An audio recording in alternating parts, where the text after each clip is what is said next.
Pessoal, boa noite. O pessoal da turma Bombeiro já ingressou na sala de aula?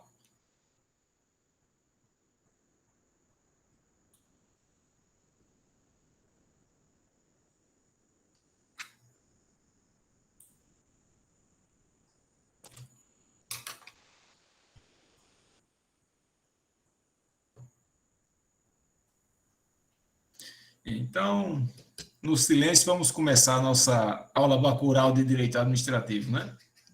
Pois bem, vamos iniciarmos aqui nossas atividades.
Tá sem áudio, Major. Tá sem áudio. Pronto, perdão. Agora vai.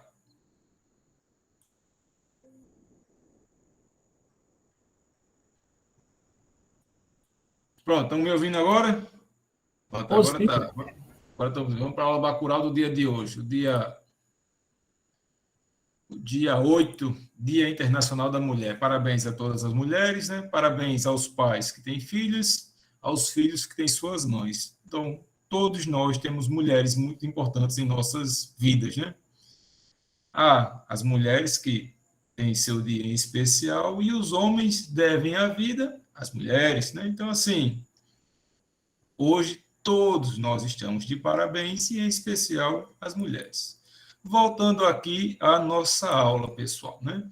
Nós vimos que na aula passada a clássica divisão e classificação da administração pública para o estudo do direito administrativo.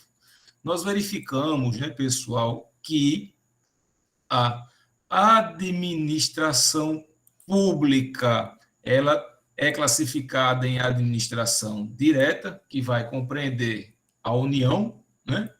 Vou botar aqui o nosso Brasil, os Estados-membros, o Distrito Federal e os municípios.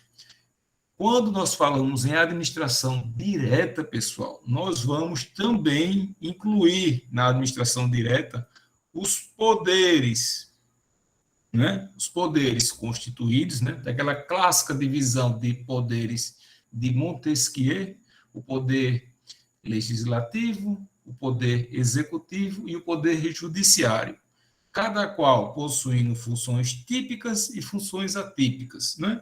E nós vamos incluir também o Ministério Público e os tribunais de contas. Nós sabemos que o Ministério Público e os tribunais de contas, eles não são poderes da República, né? São órgãos autônomos que integram a estrutura administrativa da União e dos Estados-membros, né? Tendo ainda dois municípios, né, de tribunais de contas municipais, né, que sejam São Paulo e Rio de Janeiro, né?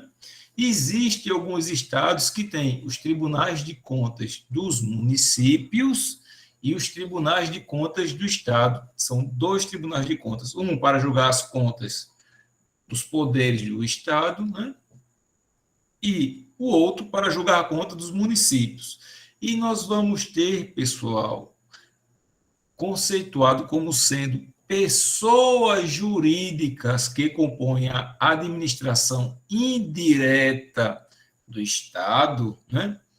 Do Estado, União, Distrito Federal e municípios, né? Outras pessoas jurídicas. Que pessoas jurídicas são essas, professor? São as autarquias, as fundações públicas ou fundações autárquicas, as empresas públicas e as sociedades de economia mista. Aí algum curioso vai estar assim, professor, e as agências reguladoras, professor? As agências reguladoras, pessoal, né, são autarquias com poderes especiais. A gente não vai aprofundar muito o estudo das agências reguladoras, porque, via de regra, ela, em nosso concurso, não vai ser explorada. Ela vai ser explorada como a Constituição, como sendo, possuindo os elementos de uma autarquia. Professor, essas pessoas jurídicas da administração indireta, elas possuem uma vinculação, uma supervisão ministerial com quais poderes? Apenas o poder executivo pode criar pessoas jurídicas de administração indireta? Não, pessoal.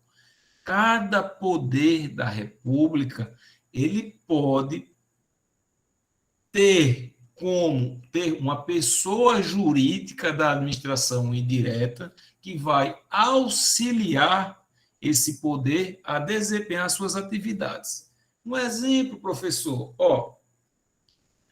no poder legislativo, né, via de regra, ele tem o quê? Uma fundação de caráter cultural. Olha que interessante. Aí nós vamos ter, né, a Assembleia Legislativa e, vinculada à Assembleia Legislativa, uma fundação pública, que vai ali manter a história, né, divulgar a cultura, por exemplo, da história do poder legislativo, estadual, municipal, qualquer coisa que o seja, né?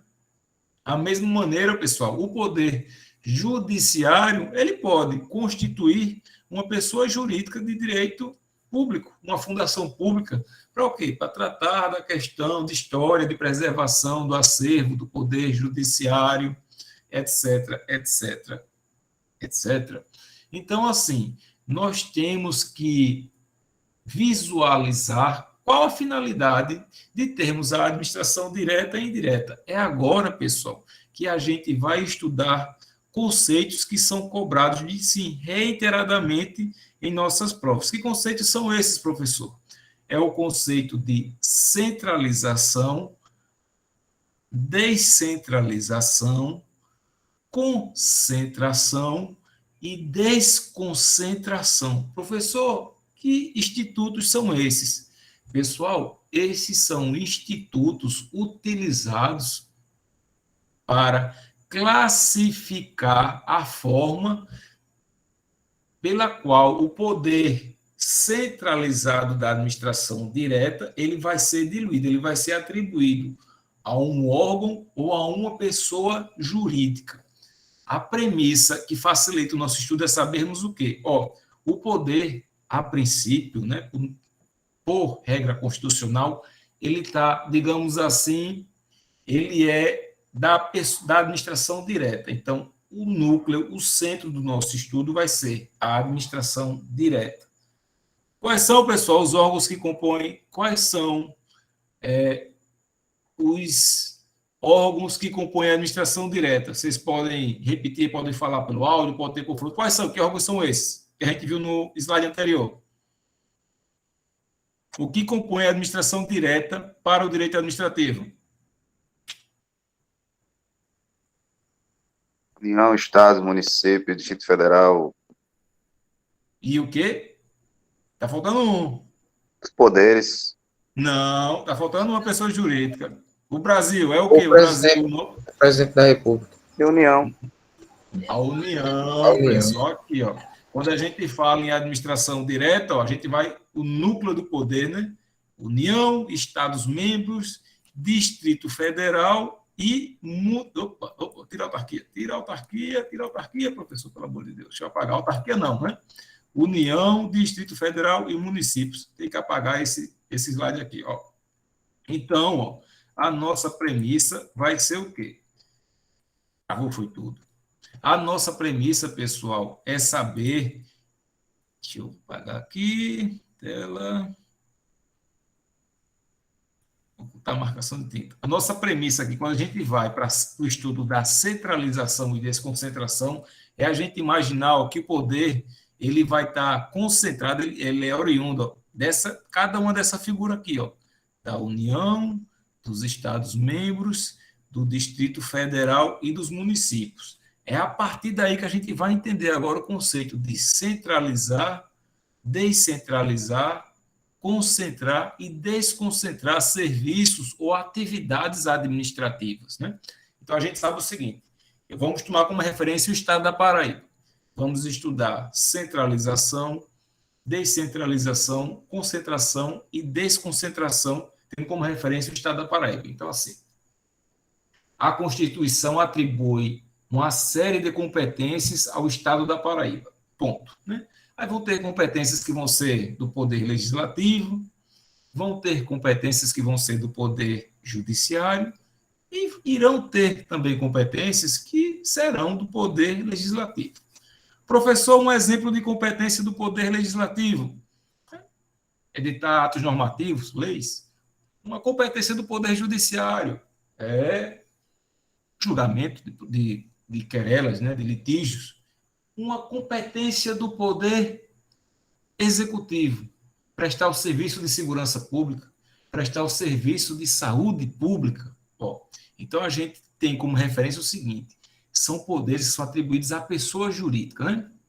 Aí eu vou ter o quê? Eu vou ter, no poder executivo, a centralização de poderes de uma série de serviços e atividades administrativas. Então, parta ali. Quando eu pego uma dessa atribuição, desse serviço, e remeto esse serviço para a administração indireta, estou querendo dizer o quê? Que eu tenho esse serviço prestado, por exemplo, no âmbito da Secretaria de Estado da Saúde, e vou pegar esse serviço e vou atribuir esse serviço a uma fundação pública, pessoal, ó, eu vou tirar ele desse núcleo e vou remeter esse serviço a uma nova pessoa jurídica. Eu tenho o conceito de descentralização.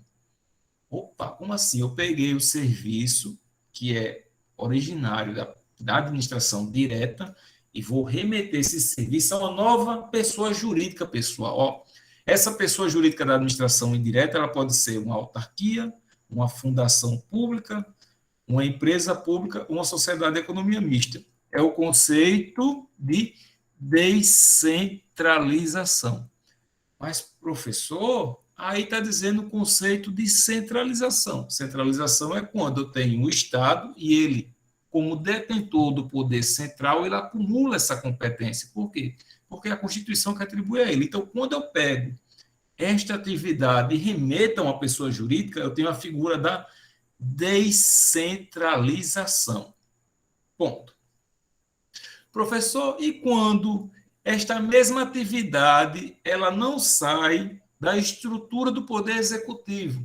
Quando, por exemplo, eu tenho uma atividade que ela é prestada pela Secretaria de Saúde e esta mesma atividade ela vai ser executada pela Secretaria de Segurança Pública. Eu tenho a figura, pessoal, da desconcentração. Aí você imagina assim, professor, não estou entendendo, mas eu não tenho esse serviço que deixou de ser executado por um órgão e passou a ser executado por outro. Exatamente, pessoal, a diferença do conceito está atrelado ao quê?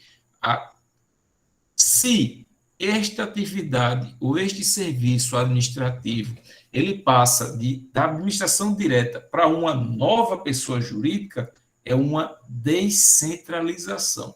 Quando eu tenho uma atividade que passa de uma secretaria a outra secretaria, eu tenho a figura da desconcentração, pessoal. Por quê? Porque este serviço continuou a ser executado na estrutura da mesma pessoa jurídica. Olha que interessante, né? Aí, vou dar uma série de exemplos, pessoal. Assim, quando eu tenho, no âmbito federal, por exemplo, uma atividade que passa do Ministério da Justiça, que é um órgão lá, o Ministério é uma estrutura da administração de auxiliar da Presidência da República. E dentro desse Ministério da Justiça, pessoal, tem uma série de órgãos. Por exemplo, eu tenho o Departamento de Proteção ao Consumidor, eu tenho o Departamento de Polícia Federal, eu tenho o Departamento de Polícia Rodoviária Federal. Estes são quê, professor? Estes são órgãos. Por quê? O órgão não possui autonomia orçamentária e administrativa como pessoa jurídica. O órgão, ele é uma estrutura administrativa vinculada, pessoal, a uma pessoa jurídica, né, de direito público. Ó como já está complicando um pouco mais, né? Então, como disse nosso colega Ferreira, ó, a descentralização cria uma pessoa jurídica de administração pública indireta. A desconcentração é um fenômeno que cria um órgão dentro de cada pessoa jurídica, né?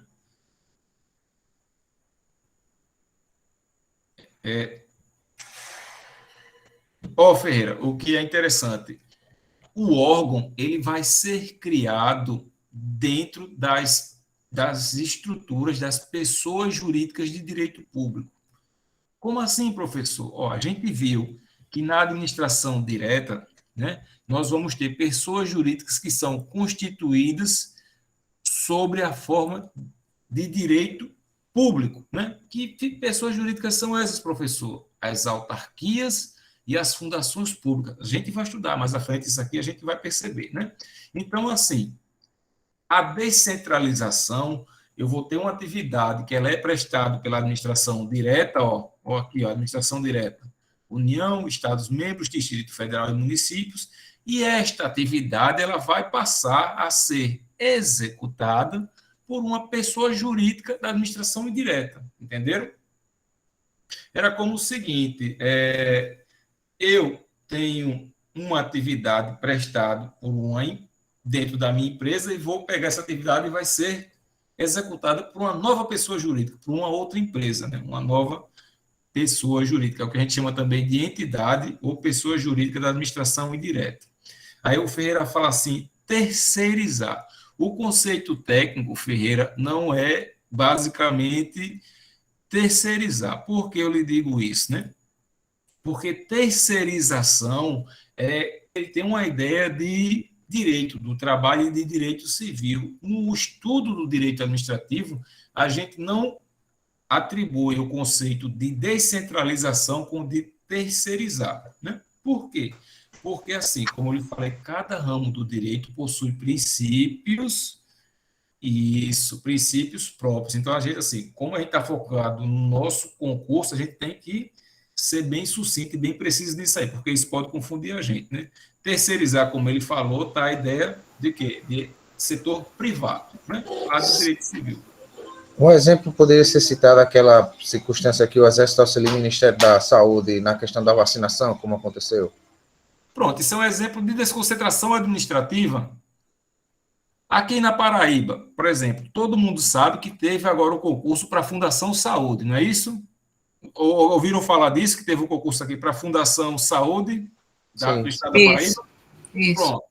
Esse é um exemplo de descentralização administrativa. Por quê, professor? Olha, a atividade de auxiliar os hospitais regionais da Secretaria de Estado da Saúde, ela vai deixar de ser prestada pela administração direta e vai ser prestada, pessoal, pela Fundação Saúde, né? O Estado, ele pegou uma parte de capital e criou uma pessoa jurídica, uma fundação de direito público. Né? E esta fundação, qual a finalidade dela? prestar o serviço nos hospitais da rede estadual de saúde. Então, ó, teve uma descentralização administrativa. Professor, e quando o Estado ele extingue uma pessoa jurídica e retorna lá aquela atividade para o âmago, para a estrutura dele, o que acontece? É o conceito inverso, né, pessoal? Acontece a centralização administrativa. Entenderam agora? Sim, sim. Aí, voltando, né?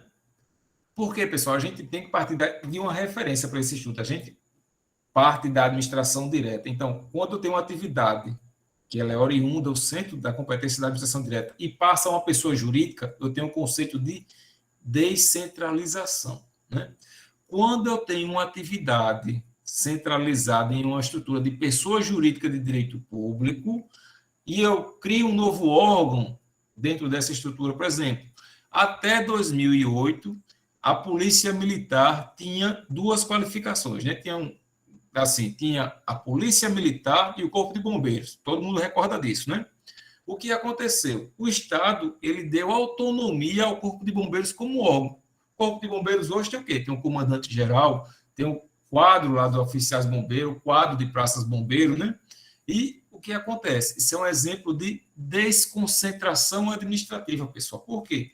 Olha, a atividade bombeiro ela não foi designada a uma pessoa jurídica lá da administração indireta. O que aconteceu? Criou-se um órgão que já existia, mas agora ele com autonomia, pessoal. Ele saiu da estrutura da Polícia Militar e ganhou o status de órgão autônomo também, Corpo de Bombeiros, entendeu? Incluindo orçamento também. Oi? Incluindo a questão de orçamento, no caso. É, porque assim, exato, é porque é um órgão, como todo órgão público, ele possui orçamento, né? Digamos assim, que antigamente o orçamento do bombeiro estava incluído lá no orçamento da Polícia Militar, e agora tem o quê? Agora teve uma separação, não, ele não saiu da estrutura, digamos assim, do Estado da Paraíba, né? Ele não foi remetido essa atividade a uma autarquia, uma fundação de direito público, uma empresa pública, uma sociedade de economia mista. Por isso que nós chamamos de desconcentração. A questão de orçamento próprio poderia servir como referência? É porque, assim, todo órgão e todo cargo público, quando ele é criado, necessariamente ele tem que ter um orçamento. O bombeiro, assim, como parte da polícia, ele já tinha um orçamento, entendeu? Mas, assim, digamos que ele não tinha como priorizar, entendeu? Ele já tinha, agora teve o quê? Teve autonomia, né? Agora cabe ao comandante do Corpo de Bombeiros uma maior autonomia para gerenciar o orçamento dele, né? Aí, por exemplo, antigamente, quem nomeava, né, que fazia a inclusão, por exemplo, dos soldados que passavam para o Corpo de Bombeiros, que era o comandante da polícia. Agora não. O bombeiro, como órgão agora autônomo, oriundo da desconcentração, é o próprio comandante que tem essa competência. Ó, pessoal, o que é importante salientar, né? Na descentralização, eu tenho uma atividade que vai sair da administração direta e vai vir para cá, certo? E na desconcentração, eu vou ter o quê? Eu vou ter uma atividade que ela vai continuar na mesma pessoa jurídica. Olha que interessante, né? Ó, na mesma pessoa jurídica. Então, eu posso ter em uma autarquia ou em uma fundação pública uma desconcentração ou uma concentração administrativa. Por quê? Porque este conceito está ligado à quantidade de órgãos, não de pessoas jurídicas. Deu para entender? Professor, mas você agora está passando só esses conceitozinhos. A densidade, pessoal, assim, o embasamento teórico está naquela aula passada, certo? Naquele slide passado ele tem o embasamento teórico de cada um desses conceitos que a gente está executando agora. Mas eu quero que vocês atentem para esse mapazinho aqui, que eu acredito que vai facilitar, né?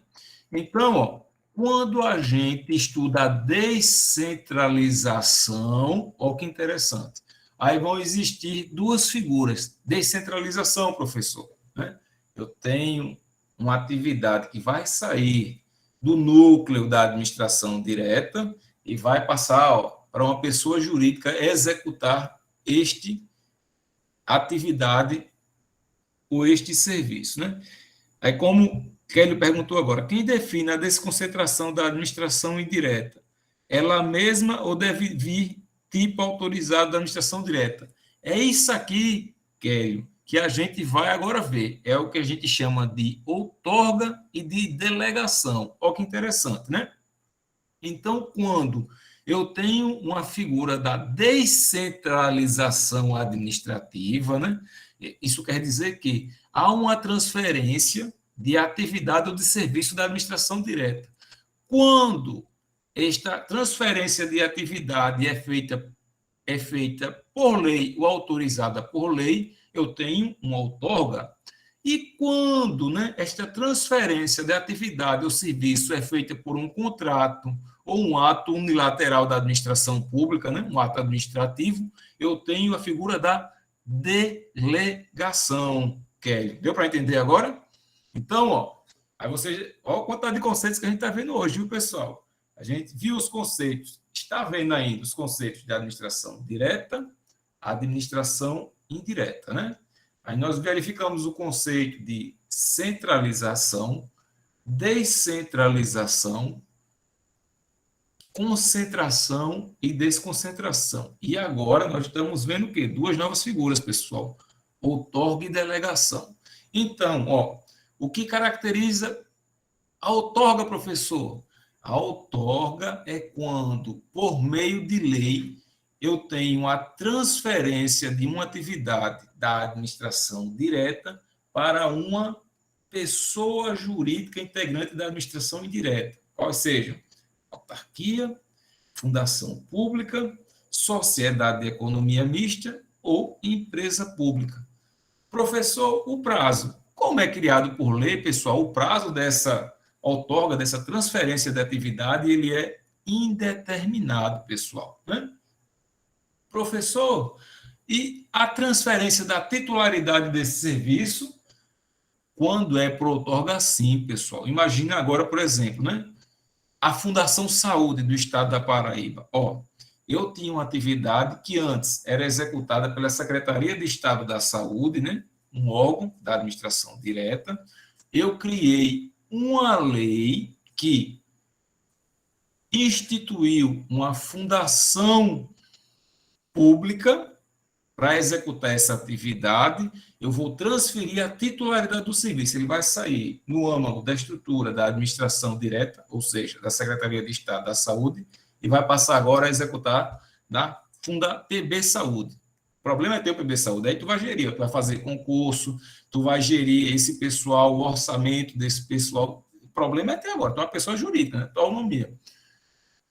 De repente, essa pessoa jurídica vai poder fazer concurso público, independente da vontade lá do secretário de saúde, né?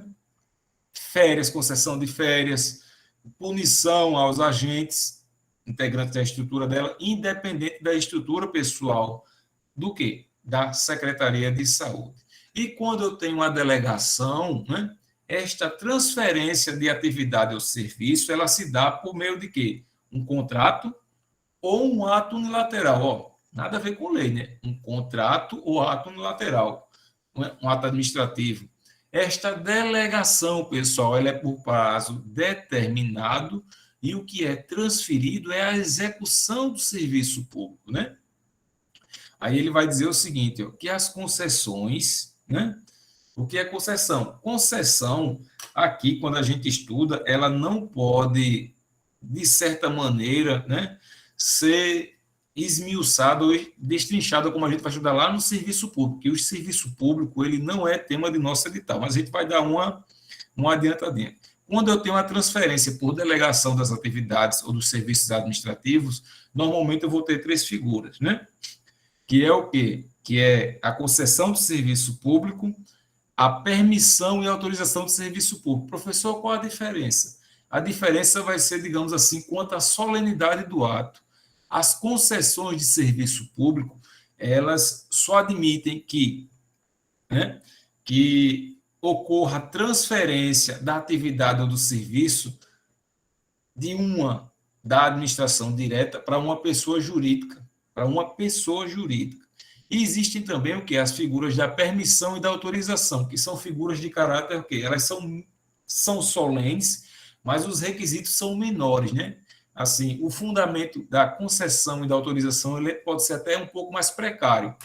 Isso é só para a gente visualizar um pouco isso aqui, viu?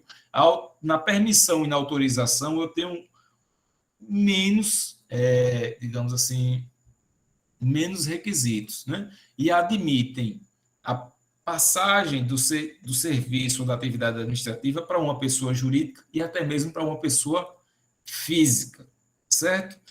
Pronto. Descentralização e já foi, né? Então, o meio, outorga e delegação. Professor, isso é muito complexo. A gente vai aprofundar, a gente vai entender isso aqui. Ponto. Professor, existe o conceito que denomine a transferência de uma atividade da administração direta para uma pessoa jurídica integrante da administração indireta.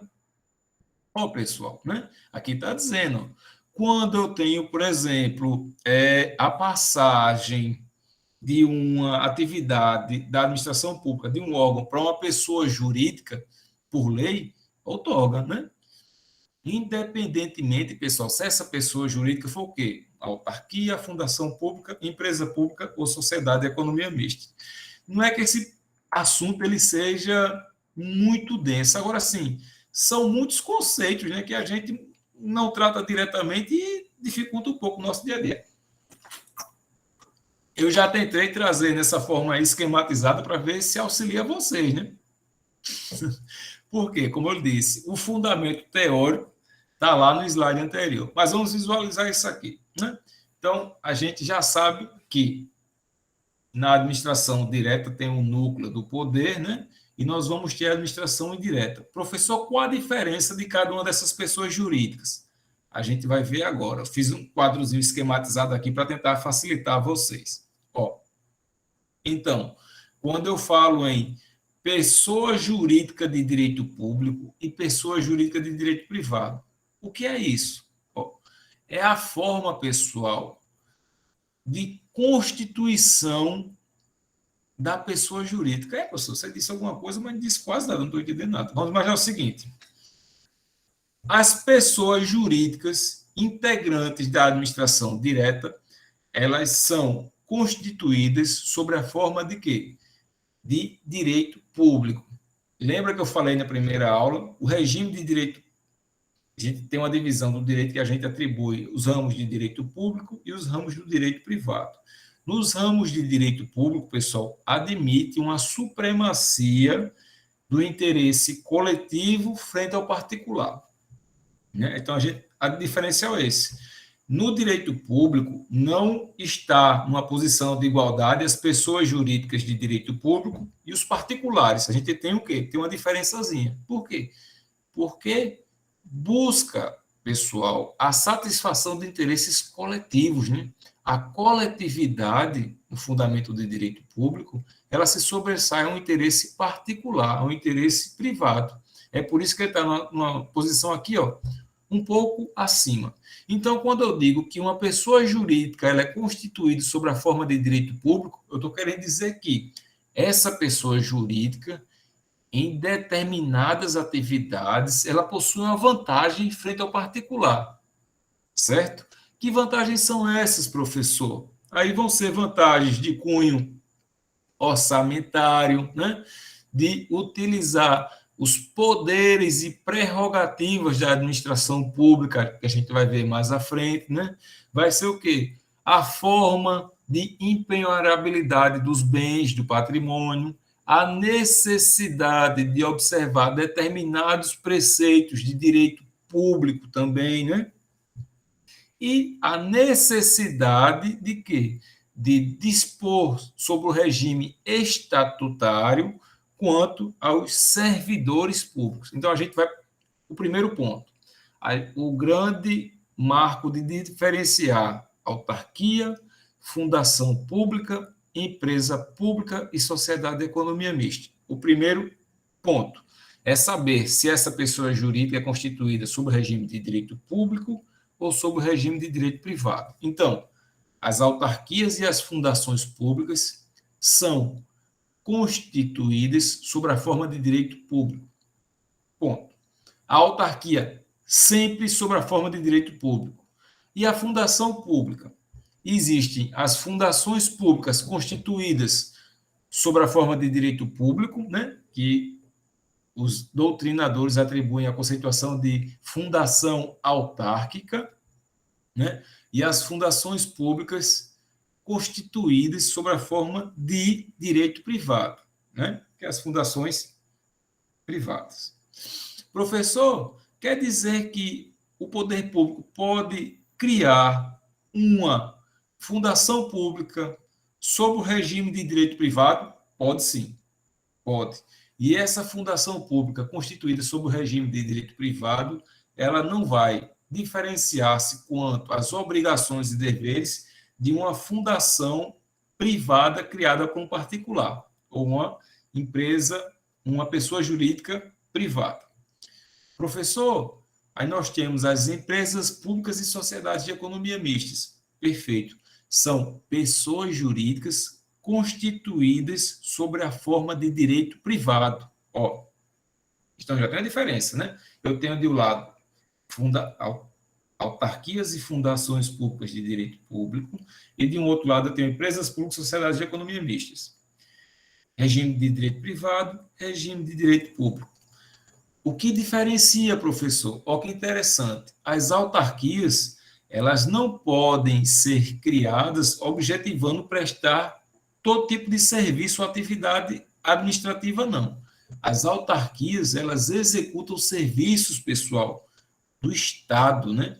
Como fundações de interesses do Estado. Polícia administrativa, fiscalização, né? É por isso que nós vamos ter um exemplo, as agências reguladoras, né? Agência Nacional do Petróleo, acredito que todo mundo já ouviu falar, né? Nós vamos ter a Agência Nacional de Saúde, a Agência Nacional de Águas, ó, são pessoas jurídicas constituídas sob a forma de direito público que têm todas as prerrogativas de direito público, né? Poder de polícia, servidores públicos, orçamento, autonomia. E nós vamos ter, pessoal, as fundações públicas. As fundações públicas, elas não são criadas no intuito de prestar serviço de polícia, de fiscalização pública. Elas vão executar serviços de interesse do Estado, né? E esse serviço do interesse do Estado, ele não pode ser proveniente, objetivando o quê? Exercer atividade econômica. Por quê? Podem exercer atividade econômica apenas empresas públicas ou sociedades de economia mistas, constituídas sob a forma de direito privado. Está vendo que a gente já tem uma diferença, né? Professor, quer dizer que a Caixa Econômica Federal é uma empresa pública? Perfeito. Qual o serviço que a Caixa Econômica presta? Serviço bancário, financeiro, né? Mas, às vezes, também, pessoal, a Caixa, como uma pessoa jurídica integrante da administração direta, ela presta um serviço relevante. Um exemplo, o pagamento do auxílio emergencial, né?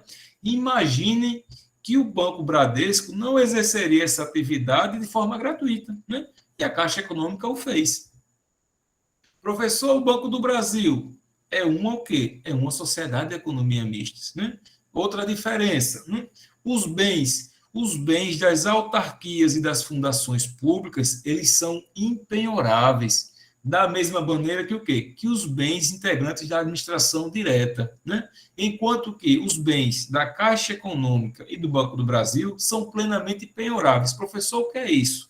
Um bem penhorável é aquele patrimônio, seja móvel ou imóvel, que pertence a uma pessoa jurídica, que ele pode ser o quê? Pode ser retirado da esfera de detenção daquela pessoa jurídica e colocado à disposição de um particular para o quê? Para quitar uma dívida pessoal ou uma obrigação, né?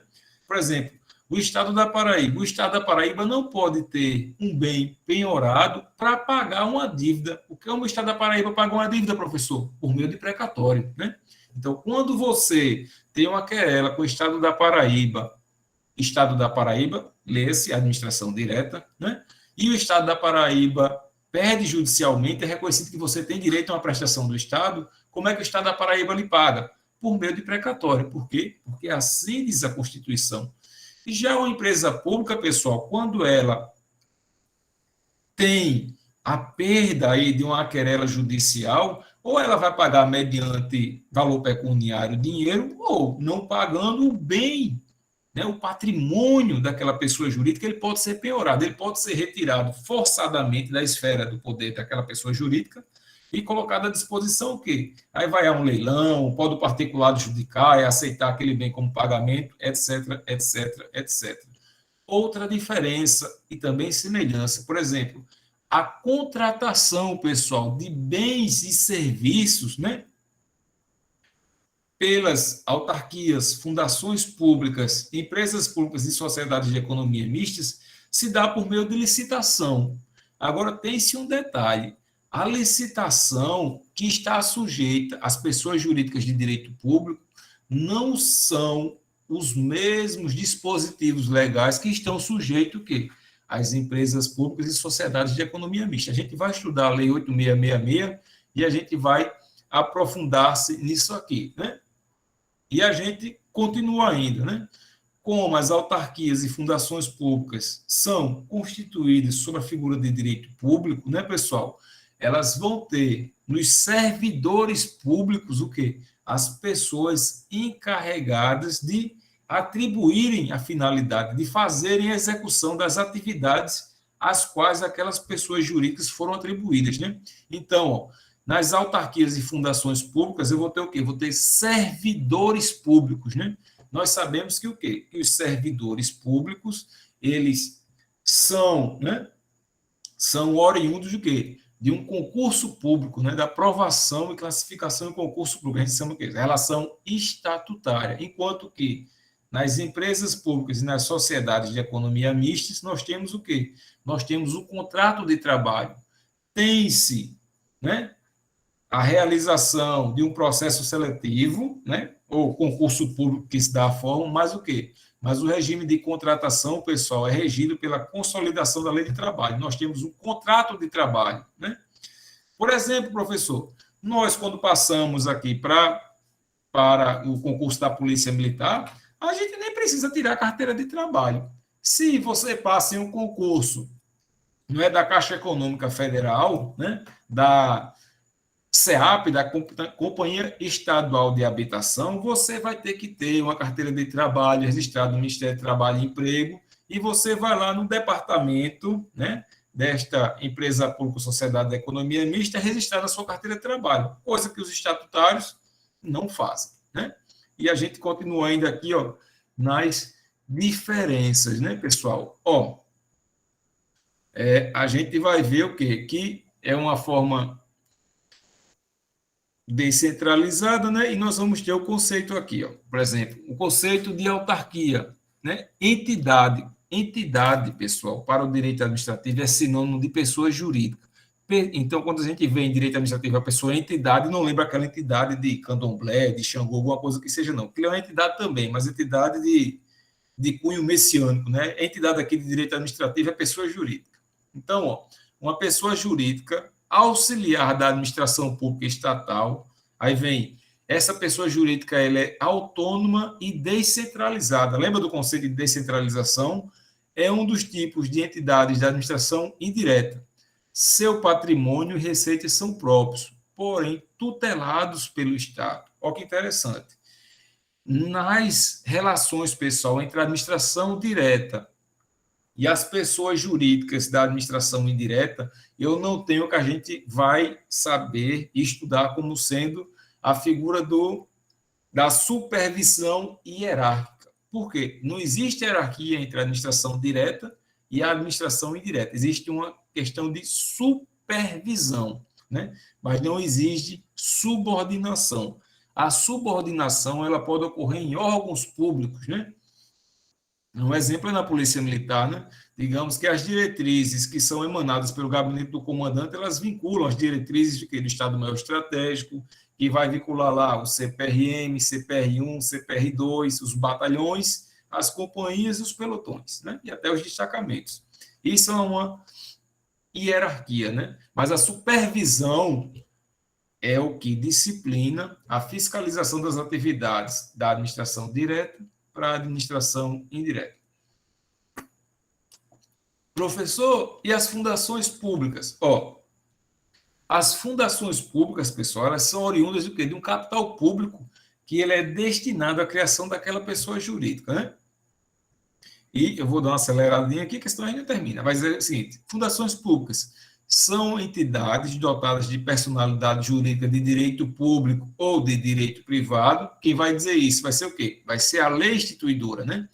Sem fins lucrativos, criadas em virtude de autorização legislativa, criadas em virtude de autorização legislativa, pessoal, né? Para o desenvolvimento de atividades de interesse público, como educação, cultura, pesquisa. Um exemplo, professor, Fundação Casa de José Américo. Um exemplo. Empresas públicas, né? Empresas públicas são pessoas jurídicas empresariais constituídas sob o regime de direito privado, né? E participação única do poder público. O que é isso, professor? O capital que dá origem a uma empresa pública, este capital é 100% público. Professor, como assim? Vamos imaginar o seguinte, o Estado da Paraíba, juntamente com o Estado de Pernambuco, quer criar uma empresa de quê? De incentivo à erradicação da pobreza. O que é que vai fazer o Estado da Paraíba? O Estado da Paraíba pode entrar com 30% do capital da empresa, ele vai destinar R$30 mil. O Estado de Pernambuco vai destinar R$70 mil para constituírem o capital dessa empresa. E pode, professor, ter duas figuras de administração direta independentes constituírem uma pessoa jurídica? Pode sim. O que vai diferenciar a empresa pública de sociedade de economia mista é que, na empresa pública, 100% do capital que dá origem a essa empresa pública, ele é de origem pública, né? Não importa se vão ter o quê? Se vai ter um Estado, juntamente com o município, juntamente com a União. Não. 100% do capital, ele é público, né? E esse capital, ele vai criar uma pessoa jurídica de direito privado, sem privilégio, o quê? Das prerrogativas de direito público lá, das autarquias ou das fundações autárquicas, né? E esta empresa pública, ela não vai executar qualquer atividade. Não é atividade que bem deseja, não. Ela não pode buscar, por exemplo, o lucro pelo lucro, né? Ela vai desempenhar uma atividade que a lei especificar, que a lei destinar esta pessoa jurídica, né? Por exemplo, o Estado não pode criar uma empresa pública para explorar, por exemplo, a atividade de supermercado. Ele não pode fazer isso. Por quê? Porque esta atividade não está lá prevista no artigo 172 da Constituição. Professor, e sociedade de economia mista, qual a diferença? Na sociedade de economia mista, nós temos as mesmas características da empresa pública, salvo que, na sociedade de economia mista, eu tenho a junção do capital público com o capital privado, né? Eu vou ter 50% mais 50% mais 1 pode ser 50,01% do capital público e 49,99% do capital privado. É sempre nessa proporção, professor? Não, pode ser que o capital público seja 90% e apenas 10% seja privado, né?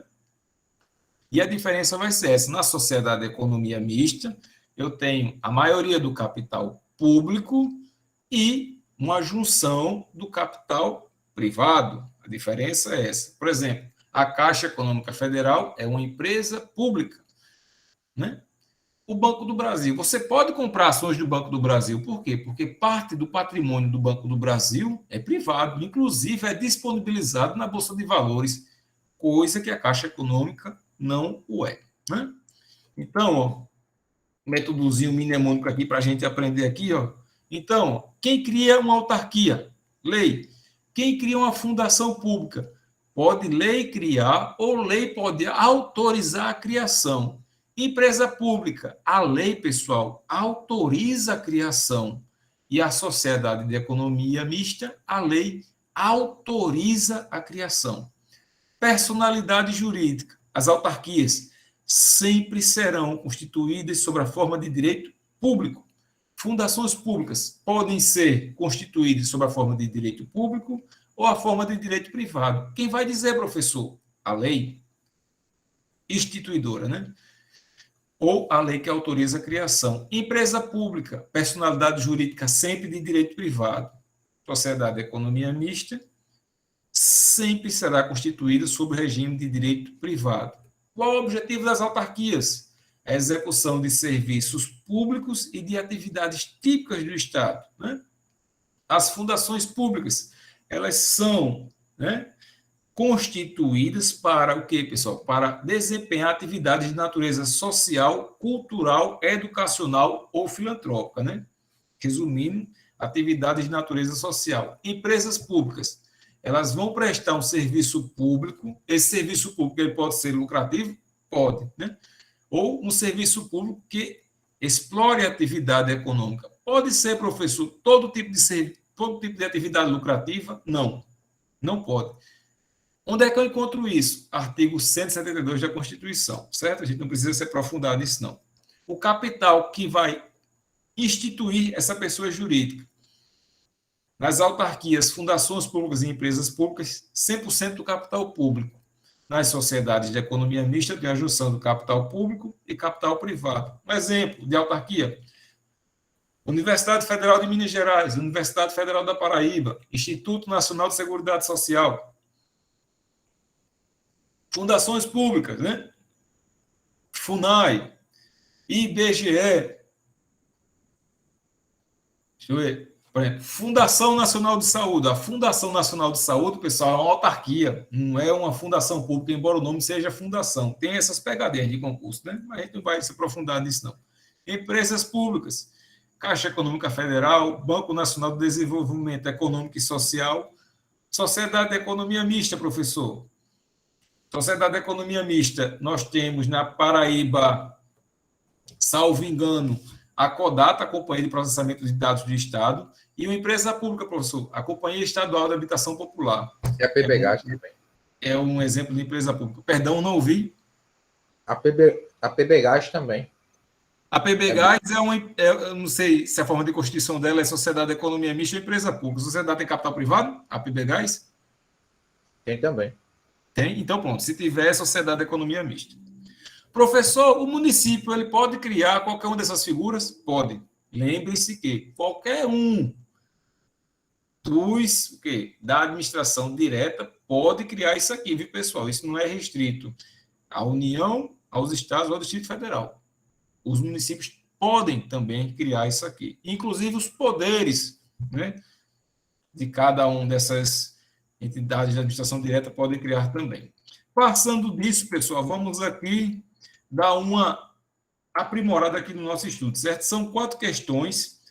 Vocês vão fazer aqui, vocês vão ler e a gente vai responder, certo? Eu vou dar aqui 1 minuto e 30 para vocês fazerem essa primeira questão. Para vocês começarem a colocar o gabarito, que a gente vai respondê-la aqui. Está valendo aqui, 1 minuto e 30.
Então, vamos aqui. Acerca da centralização e da descentralização da atividade administrativa e a administração pública direta e indireta, assinala a alternativa correta, né? Vamos, digamos assim, partir do efeito contrário aqui, né? Vamos prosseguir assim. A descentralização pressupõe duas pessoas distintas, o Estado e a pessoa que executará o serviço. Esta última podendo ser um particular ou uma autarquia, por exemplo. Certo ou errado? Aí eu vou voltar, pessoal, a nosso slide aqui, ó, que vai facilitar a nossa vida aqui, ó. Quando eu tenho uma descentralização, né, por delegação, aí eu vou ter uma atividade administrativa vai ser transferida, ó, ao que, ó, pessoal? A uma pessoa jurídica ou física. É permitido uma delegação? É permitido, sim. Né? Ela admite aqui, ó, que seja uma pessoa física ou jurídica, nos exemplos do quê? De permissão e autorização, né? Então, ó, a letra A está correta, pessoal, né? Letra B. Procurando os erros aqui, as outras tudo errada também. Eu disse, agora eu não lembrava desse particular aí. Pronto, aí salvou aqui a nossa atividadezinha aqui, ó, o exemplo que a permissão do serviço público, porque a permissão é a forma mais precária, pessoal, ela admite que passe, ó, é a delegação, né, contrato ato unilateral, né, e caracteriza por quê? Pela pessoa física ou jurídica, que são a forma mais precária, né, que eu falei, né, que é a execução do serviço público, né, admite sim. Na outorga que não admite. Na outorga, né, apenas o quê? Apenas pessoas jurídicas de administração indireta, né? Eu posso ter uma outorga, eu posso ter para uma autarquia, para uma empresa pública, para uma fundação ou para uma o quê? Uma sociedade de economia mista. Na outorga não admite a passagem para uma pessoa física, apenas a delegação, sabendo. Uma dúvida aí, Major, só uma dúvida aí. Oi. Então, no caso, é considerado, então, parte da administração indireta, essa parte de concessão, permissão e autorização. Assim, ó, concessão, permissão e autorização são institutos que a gente estuda em serviço público, né? Porque serviço público já é mais amplo aqui do que a classificação da administração pública, né? Que vão ter serviços públicos, por exemplo, que eles vão ser privatizados, né? Assim, aí quando tem a privatização do serviço público, eu tenho uma atividade que é prestada por uma entidade da pessoa jurídica, da administração pública, e ela vai para um particular. Essa atividade ela vai sair da esfera, né? E eu vou ter as formas de execução dessa atividade. Eu vou ter a concessão, a permissão, a autorização. A concessão é quando uma pessoa jurídica vai assumir este serviço ou atividade que era executada pela administração direta ou indireta, né? Porque lembre que na descentralização eu tenho uma atividade que passa de uma pessoa jurídica para uma outra pessoa. Mas, professor, como assim? Não é sempre. Você não disse no início da aula que a gente tomava como referência a administração direta para a administração indireta? Disse, perfeito. Eu falei que a referência é a administração direta. Mas, olha, a administração direta ela pode passar esse serviço, fazer a uma pessoa jurídica que integre a administração indireta. Não é uma pessoa jurídica? Uma outorga, por exemplo? E essa pessoa jurídica, dependendo da atividade ou do serviço que ela preste, ela pode pegar esta atividade e passar para um terceiro, né? Se for uma pessoa física, esta atividade vai ser por meio de autorização, né? Se for uma pessoa jurídica, por meio de permissão ou concessão. Qual vai ser a diferença? Vai ser o rigor, né? Porque na concessão eu vou ter lá a figura da licitação. Tem uma licitação. E na permissão ou autorização, não. Mas a gente não estuda isso porque são conceitos de serviço público.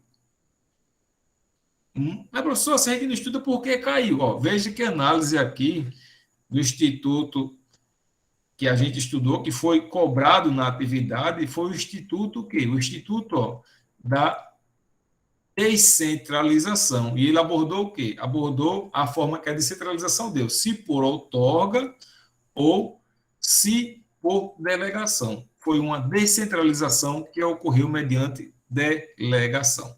Certo? Letra B. Quando o Estado executa suas tarefas diretamente por meio dos órgãos e agentes integrantes da denominada administração direta, ocorre a descentralização administrativa? Falso, pessoal. Né? Ocorre o quê? A centralização administrativa. Deixa eu marcar aqui o que está errado. Se fosse a questão da administração indireta, né? Perfeito, exatamente. Se fosse da administração indireta, sim. Ó. E está errado aqui esse 10 aqui. Ó. A descentralização administrativa somente pode ocorrer mediante lei. A gente vai voltar aqui, ó, pessoal, nosso quadro esquemático. Quando acontece mediante delegação, ó, é o quê? Contrato ou ato administrativo. Ó. Não é apenas por lei. Se for por lei, é outorga. Por contrato ou ato unilateral, delegação. Certo? Então, ó, o somente é que vai estar errado aqui nessa questão. Letra D. Compõe a administração pública indireta, somente as autarquias e as fundações públicas. Falso, pessoal. Agora, apenas as autarquias e as fundações públicas constituídas sob a forma de direito público, né, são possuidoras das prerrogativas de direito público. Letra E. Eu estou muito rápido, pessoal, assim por causa do horário, viu? Mas me desculpem, viu? Vou pedir desculpa a vocês. Letra E. A administração pública, em todos os entes federados e todos os poderes da República, tem órgãos administrativos. Até aí está correto. No entanto, não é possível que existam entidades da administração vinculados a órgãos de poderes legislativo e judiciário. A gente viu o quê? Que isso é falso, que podem sim. Então, letra A. Segundo, vou fazer com vocês. Acerca de conceitos inerentes ao direito administrativo e à administração pública, assinale a opção correta. Correta. O objeto do direito administrativo são as relações de natureza eminentemente privada. Falso. A divisão de poderes no Estado, segundo a clássica teoria de Montesquieu, é adotada pelo ordenamento jurídico brasileiro, com a divisão absoluta de funções. Está errado também, meu irmãozinho, que a gente sabe o quê? Que existem funções típicas e funções atípicas de cada poder, né? Um exemplo, o poder legislativo ele pode julgar o presidente da República nos crimes de irresponsabilidade. A gente já teve 2 impeachments aqui em nosso país. Letra C. Segundo o delineamento constitucional, os poderes do Estado são independentes e harmônicos entre si, e suas funções são reciprocamente indelegáveis. Correto. Professor, como assim? Mas você não falou que existem funções típicas e funções atípicas de cada poder? Falei e reafirmo. Mas essas funções típicas e atípicas, pessoal, são previstas expressamente na própria Constituição, né? Um poder não pode avocar uma competência de outro poder. Ele pode exercer funções atípicas desde que a Constituição assim o preveja. Ou a preveja, na verdade. Né? A jurisprudência e os costumes não são fontes do direito administrativo? Falso. São fontes, sim. Pelo critério legalista, o direito administrativo compreende os direitos respectivos e as obrigações mútuas da administração e do administrado. Não, pessoal, isso aqui está correto, né? Essa classificação aqui. Isso aqui, inclusive, a gente nem viu essa classificação. Professor, então, o que é o critério legalista? Né? O critério legalista do direito administrativo, ele diz que o direito administrativo ele deve ater-se especificamente o quê? As normas de direito público que disciplinam as relações da administração com os administrados. Ó, as normas de direito público. Por quê? porque a gente sabe que a administração pública ela pode também assumir obrigações constituídas sob a forma de direito privado. Um exemplo, professor, quando um órgão público ele loca um imóvel para executar suas atividades, né? Esse é o critério legalista. Desculpem, então, penúltima questão. São características da administração pública direta. Então, vamos fazer comigo. O exercício centralizado de atividades administrativas, perfeito. Desconcentração, aí é falso, né, pessoal? Porque a gente sabe o quê? Que na atividade administrativa, ele é o núcleo, ele é a referência do poder, né? Então, não tem uma desconcentração, muito pelo contrário, eu tenho uma concentração nas atividades. Eu não vou nem... mas vamos analisar o resto. A ausência de personalidade jurídica própria, até aí está correto, né? Possuem patrimônio próprio. O patrimônio é da pessoa jurídica, né? Não da atividade administrativa. Letra B. O exercício descentralizado de atividades administrativas, não, pessoal, é centralizado. Por quê? Porque ele é o núcleo, né, do poder, né? Na desconcentração, eu tenho a questão dos órgãos, e na centralização, tem pessoas jurídicas distintas, né? Então, tem a descentralização e desconcentração aqui, ó, que fazem errado essa afirmativa. Letra C. Exercício centralizado de atividades administrativas, perfeito. Descentralização, exercício centralizado de atividades administrativas, perfeito. Descentralização, personalidade jurídica própria, não possuem patrimônio próprio.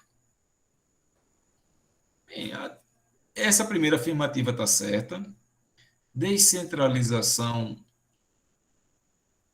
na verdade, eu tenho uma centralização, né? Personalidade jurídica própria está certa. Não possui patrimônio próprio. Está certo. Vamos ver a letra D. Exercício descentralizado de atividades administrativas.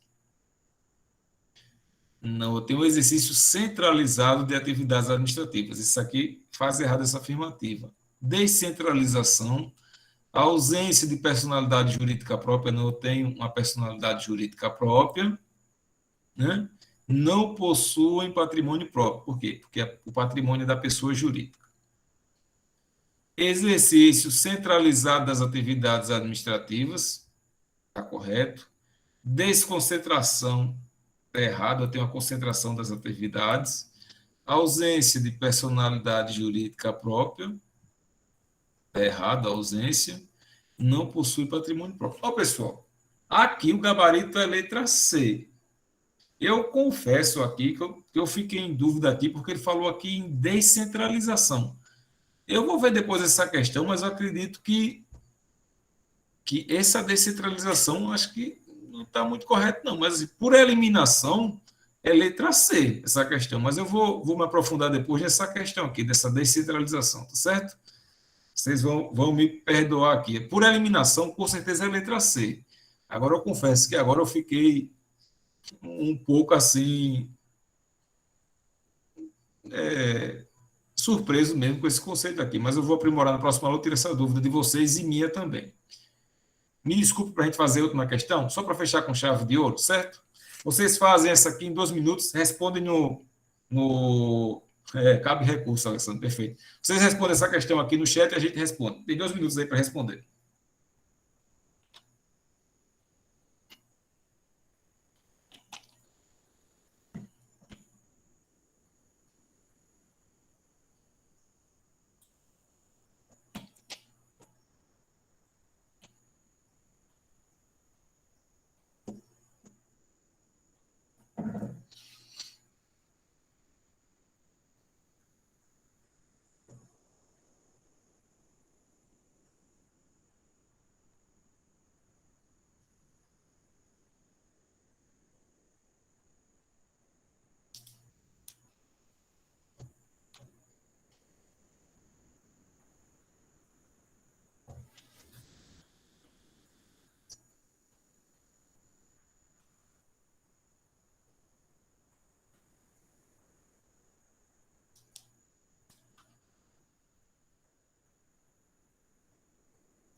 vamos fazer, pessoal? Sobre a administração indireta, é correto afirmar, exceto cada entidade da administração indireta possui seus patrimônios próprios, pessoal e estrutura administrativa.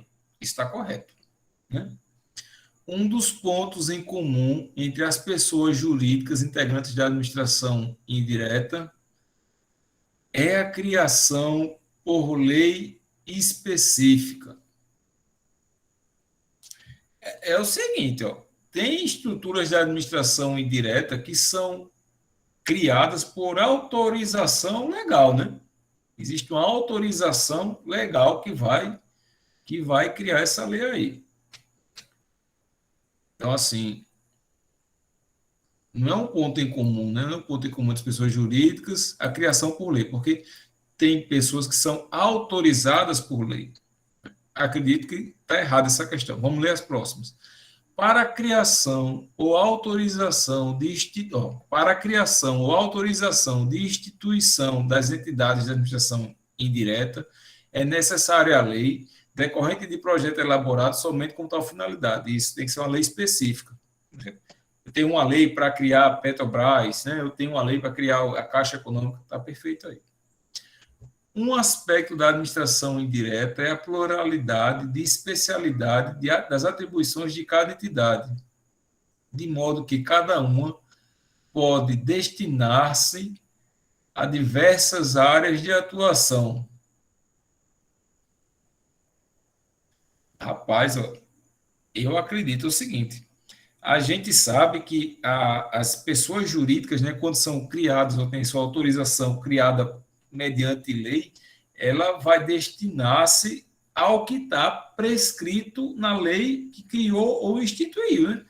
Eu não posso, uma empresa pública criada para atuar por exemplo, na prestação do serviço de saúde, ela não pode estender sua área de atuação, não. Isso aqui está errado também. Então, assim, isso é uma questão, ela não pode fazer aquilo que é diverso da lei que autorizou, não. Isso aqui está errado também. Então, assim, no meu ponto de vista, tem duas alternativas aqui que respondem à questão, né? Que é letra B e letra D. Viu, pessoal? Acredito que as duas questões aqui estão erradas, tá ok? Pessoal, olha, desculpe ter passado o horário, certo? A gente começou um pouquinho atrasado, né? Eu vou mandar esse material para vocês, eu vou pesquisar, não hoje, mas eu vou pesquisar aquela questão da centralização da questão anterior e na próxima aula eu retiro a dúvida, tá certo? Tranquilo, qualquer coisa, mandem a mensagem para a gente se comunicar, eu espero que eu tenha contribuído para esclarecer os conceitos de hoje. Qualquer coisa, estamos à disposição. Boa noite, pessoal. Até mais. Major, qual foi a resposta dessa última questão? Ó, eu acredito que tem duas respostas, né? A letra B e a letra D estão erradas. Mas, professor, como assim a letra B? Quando a gente vai, eu vou voltar aqui para o slide que a gente viu na aula, certo? Quando eu vou aqui, ó, na letra... Quem autoriza a criação? Ó? A lei autoriza a criação de uma autarquia, a lei autoriza a criação de uma empresa pública e a lei autoriza a criação de uma sociedade de economia mista. A lei pode criar uma fundação pública ou a lei autoriza a criação de uma fundação pública. A questão, ela diz o seguinte, ó, um dos pontos em comum entre as pessoas jurídicas integrantes da administração indireta é a criação por lei específica. Não, por quê? Porque a gente viu que tem pessoas jurídicas que são autorizadas por lei, não é criação, porque é autorização também, né? Eu posso ter uma pessoa jurídica que ela é autorizada a criação por lei e, de repente, não tem um decreto ou uma coisa que vai instituir essa pessoa jurídica. Então, por isso que eu acredito que está errado aqui, ó. Entendeu a diferença? Entendi. E nesse aspecto aqui da letra D, ele fala o seguinte, ó, um aspecto da administração indireta é a pluralidade de especialidade das atribuições de cada entidade. Não, pessoal, por quê? A gente viu que cada uma dessas pessoas jurídicas, ela tem o quê? Ela vai ter uma finalidade específica, ó. O objeto de cada uma delas, está vendo? O objeto é uma autarquia, prestar um serviço público de atividade típica do Estado. Uma fundação pública vai ser uma atividade de natureza social. Uma empresa pública não é nesse tangente aí que ele fala, não, nessa questão, onde ele fala de várias. Quando ele bota diversas áreas, não é ele apontando para essa circunstância que falou agora? É porque ele falou assim, ó, é a pluralidade de especialidades e atribuições de cada das entidades. E não é, né? Porque a gente viu o quê? Por exemplo, uma autarquia ela não pode ter uma pluralidade de especialidades, né? Assim, no meu entender, a autarquia só pode ser uma atividade específica. Quando ele fala assim, pluralidade de especialidades das atribuições de cada entidade, eu acredito que ele vai além do que a lei permite, entendeu? Mas, assim, a letra B, com certeza está errada, a letra B. Eu optei pela letra B. Não, a Porque letra B... quando eu li a letra D, no que ele falou nessa questão da Eita, bexiga. Pluralidade. Pronto. Foi mediante os espaços que existem na administração pública que pode ser administrado de forma indireta. Ah, sim. Eu entendo como você percebeu o seguinte, por exemplo, que dentro da área da temática, por exemplo, do serviço público, a autarquia ela pode ser qualquer uma dessas áreas. Eu entendi o que você quis dizer. Isso. Nesse prisma está correto também. Eu vou tirar essa dúvida aqui. Mais uma para eu tirar aqui. Certo? Eu vou ficar devendo a questão 3 e essa questão 4. Mas eu lembro dessa questão 4, o gabarito dela dizia, eu acho que dizia a letra B, mas eu vou... Mas eu acho que quando ele diz que cada uma pode destinar-se a diversas áreas de atuação, eu acho que ela acaba ficando mais errada do que a letra B, né? Exatamente. Porque ela não é diversas áreas, cada uma pode destinar a diversas áreas de atuação, não. Ela pode ser uma área específica dentro da temática dela, né? Porque imagine, por exemplo, eu crio uma pessoa jurídica para ela fazer uma atividade econômica. Aí daqui a pouco ela quer montar um supermercado, alguma coisa que seja. Não faz sentido, tá entendendo? Estou entendendo. Mas é tranquilo, mas a gente vê isso aqui, eu vou pesquisar, a gente vê, na próxima aula a gente tira isso aqui. Certo? Mas assim, a letra B, a gente viu que está errada, né? E a letra D eu acredito que está errada também, certo? Mas a gente tira a dúvida na próxima questão. Vou ficar devendo para vocês aqui. Valeu, Major. Boa noite, quase bom dia. Desculpa aí o horário, até mais não. Boa noite. Desculpa estar perturbando o seu tempo. Não, é justo. É válido assim. É uma forma de aprendizado também, a dúvida, né? E o questionamento é justo. Valeu, boa noite, irmão. Até mais. Até mais.